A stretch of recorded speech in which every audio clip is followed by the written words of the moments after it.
Hey guys, what's going on? This is Celsi Muscles here.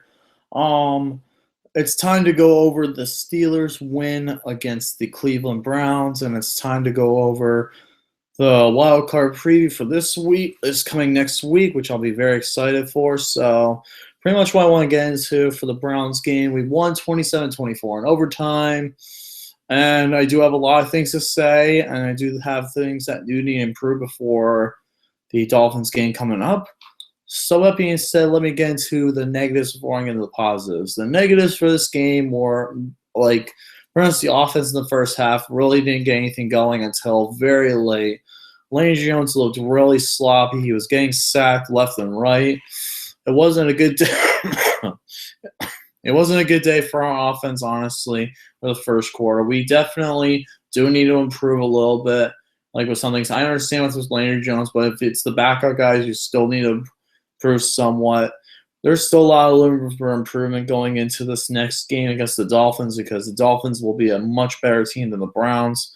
Um, Another negative I did have was our rushing defense was very poor today, unfortunately. The rush defense definitely did not help us out today. Isaiah Crowell did really well against the Steelers. The run defense, I understand it's against backups. The majority of it's backups, so we still need to improve because JJ is going to have a good game if they do not if they don't stop him. Right now, he got 152 yards today, Isaiah Crowell, and that is not good. We cannot allow that to happen against JJ because they will be able to torture our defense if that happens. Right now, the Browns did look pretty good. I will give the Browns credit. They looked really good today. Arbor Griffin III, I think, is going to be a stable quarterback for the Browns. I think they should keep him. I think he should be the starter next year, going into next year. Then followed by Cody Kessler and Josh McCown. Their quarterbacks are not bad. The problem is they need to improve the rest of their team, like including defense. Like getting Myles Garrett in the draft will be huge for the Cleveland Browns. That's the one guy they need the most. The Browns played a very good game today. I'm surprised we played so bad against the Browns, especially in our rushing defense. That was the biggest problem. Not having Ricardo Matthews in for most of the game really did hurt us. But our rush, that's the big thing, is our rush defense needs to get better. Our offense did pretty well though, without like in the second, like in overtime in the fourth quarter, we did pretty well, especially coming back from 14-7. Landry Jones won us the game off a late touchdown pass to Kobe Hamilton, which was pretty awesome to see. I was very happy the Steelers beat the Browns. And people are saying, "Oh, the game is meaningless. Like we could have lost to the Browns, and it wouldn't matter."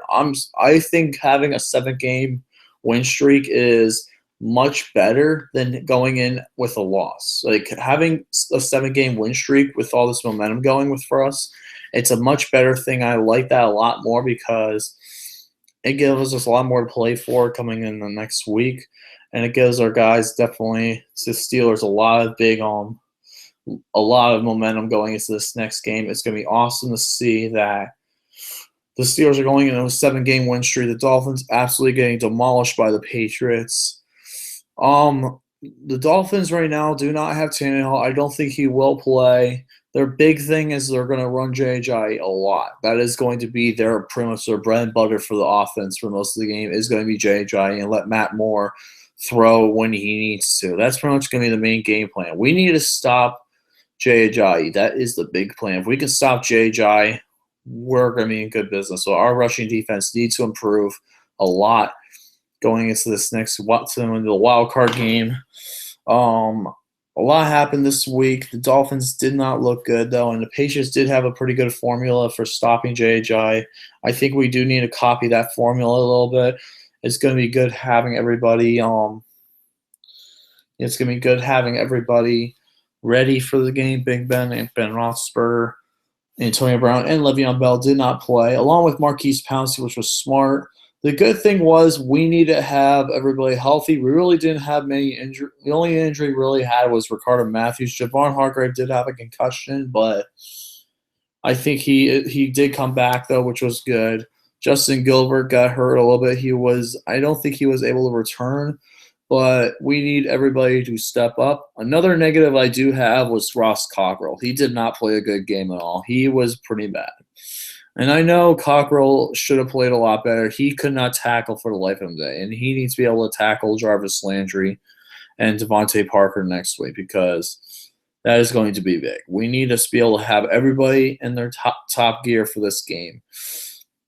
The Steelers got a big win, though. Miami's definitely going to be a tougher test because Dolphins are a really run-heavy team at this point without Tannehill being there. They focus more on the run. The Patriots are able to expose that a little bit. We need to copy what the Patriots did, and if we did, we're going to win this game. Have a pretty solid game. I honestly think it will be a pretty close game. I think the Dolphins will definitely give us a run, but we need this game. It's a revenge game from week 6 when we got blown out 30-15. I really want to say we can win this game. I think we can. We just need to play our best effort on defense. We need to play very well. The red zone defense needs to be top notch. Even though we allowed 2 red zone touchdowns today, we allowed 3 red zone touchdowns today. That's definitely not going to get it done. We need to play better in the red zone. Yeah, that's one of the big things. There are some other wild card games I want to get into as well. You have the Texans versus the Texans versus the Raiders, and this game is kind of going to be a squash game, really. It's not going to be that fun, unfortunately, to watch because you have Connor Cook going into this game because McGloin definitely hurt himself. He will not be back. So now you have to rely on Connor Cook as the backup right now. Like, he's going to start the Raiders game, and Brock Osweiler will probably play against for the Texans. And for my money, I'd probably pick Brock Osweiler by a slight margin, even though Connor Cook has not played yet. I think the Texans will win. I think the Raiders' season comes to an end. I think not having Derek Carr today really hurt the Raiders, and I wanted to see the Raiders win, but unfortunately they did not. Now they're going to have to go to Oakland. They're going to have to go to Houston and probably take a loss there. I don't see the Texans losing in Houston. I think the Texans will probably win like 13-10 or something like that. I think the game will be pretty close, but I think that this game will be a revenge game for the Texans, especially since they lost on Monday Night Football. Not having Derek Carr is going to hurt for the Raiders. It definitely showed they did not look good today. Yeah, that's what I honestly think for that game. The next game is the Detroit Lions versus the Seattle Seahawks, which just got finished. The Lions unfortunately lost to the – they've lost a lot of games in a row. I think they've lost 3 in a row going into this game. The Seahawks did not look very good. They looked ugly until later in the game against the 49ers today, but they are the 3-seed team now. I think that the Lions probably will lose this game. I don't see the Lions winning. I think the Seahawks will have a huge advantage have a huge advantage at home. Yeah, I honestly see the Seahawks winning. I don't see the Lions winning. They've not looked good in the past couple of games. They looked pretty good the first half, but they just been completely collapsing. They lost pretty bad against the Packers. I say final score, I'm going to say Seahawks 27, Detroit Lions 20. I think it will be kind of close. Then the Steelers Dolphins. This is going to be a close game. We need to shut down J.J. If we can shut down J.J., this is going to be our win. But if we can't, then the Dolphins will win because J.J. is going to be the cornerstone. Antonio Brown, Le'Veon Bell, having them will be big. Having everybody healthy will be big on offense. For the first time in like the playoffs, we have a healthy Antonio Brown, healthy Le'Veon Bell, and a healthy Ben Roethlisberger, plus a healthy Marquise Pouncey. That is going to be a huge difference. I think the Steelers will get this win. I think they will get it done, especially having a 7-game win streak going into this. I say they will win. I'm going to say 24-17. I think it will be that kind of close, but I think the Steelers will get it done. Even though they haven't been scoring in the 30s, they're still getting the wins. They only scored 30 like once. They're still getting the wins. That's why I see them getting a win here. It's going to be big.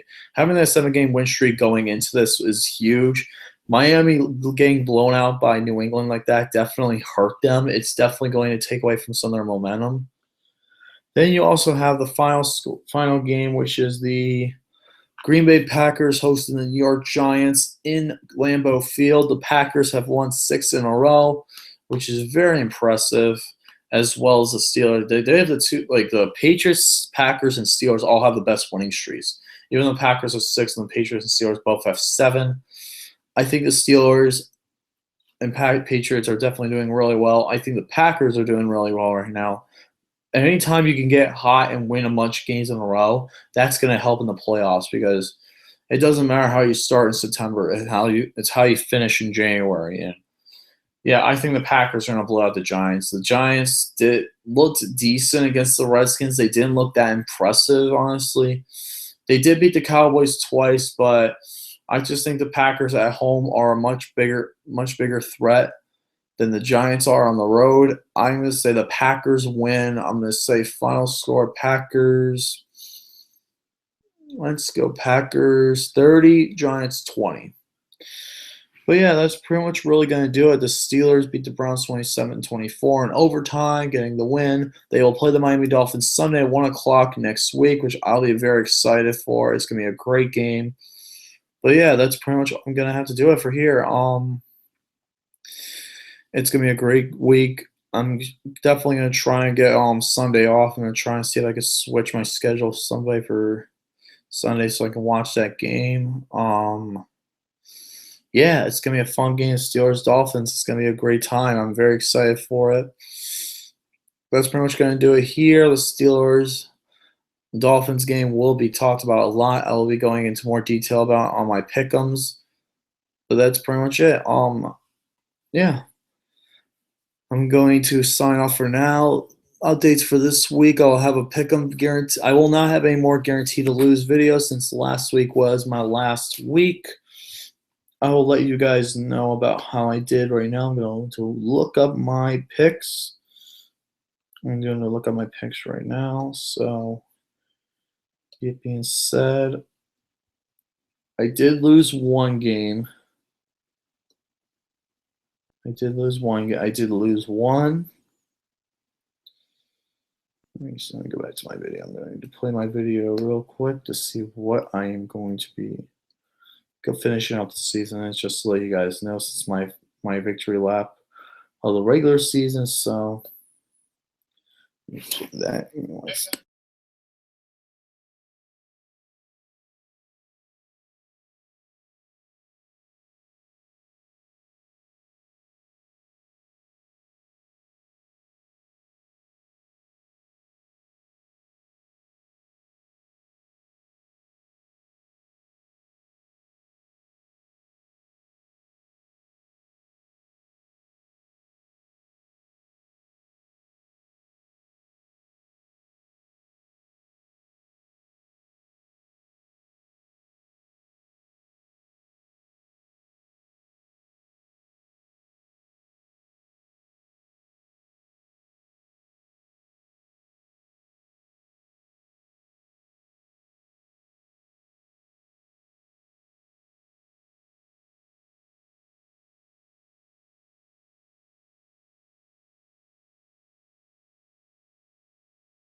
So yeah, I'm back, guys. For after watching my last guarantee to lose, I went 2-3. Unfortunately, yeah, I am disappointed about that. I thought the Bills would show up. I thought the Rams would show up, and I most certainly thought that the.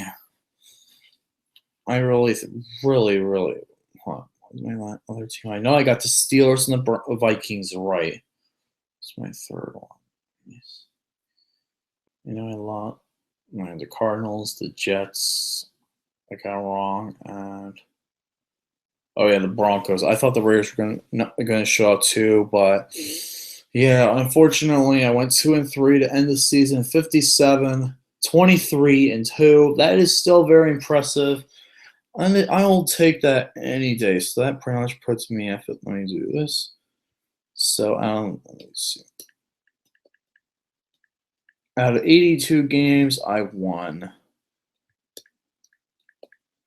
So that's almost 70% winning percentage. A 69.5 winning percentage for guaranteed to lose. I'll take that any day. Actually, so let me do it instead of 80 because 2 of those games were ties. So I'm going to do 57 divided by 80. Yeah, it's going to be 71.3%. Very impressive taking out those, even though taking out those ties. I think that's a very impressive feat. Hopefully, I'll be able to get 60 wins next year. This will definitely be a very good way to see how I will do next year compared to this year because I definitely want to do more guaranteed to lose next year in the next regular season because there'll be a lot of good games next season and it'll definitely be more unpredictable like this season was. That's pretty much going to do it, though. I got you guys my guarantee to lose final record. Talked about the Steelers beating the Browns, and I did a little preview for the Steelers-Dolphins game coming up next Sunday. Till the next video, which will be Wednesday or probably Tuesday or Wednesday. I'll see you guys next time. Steelers and stay awesome. Have a great night. And go Steelers. Here we go, Steelers. Here we go.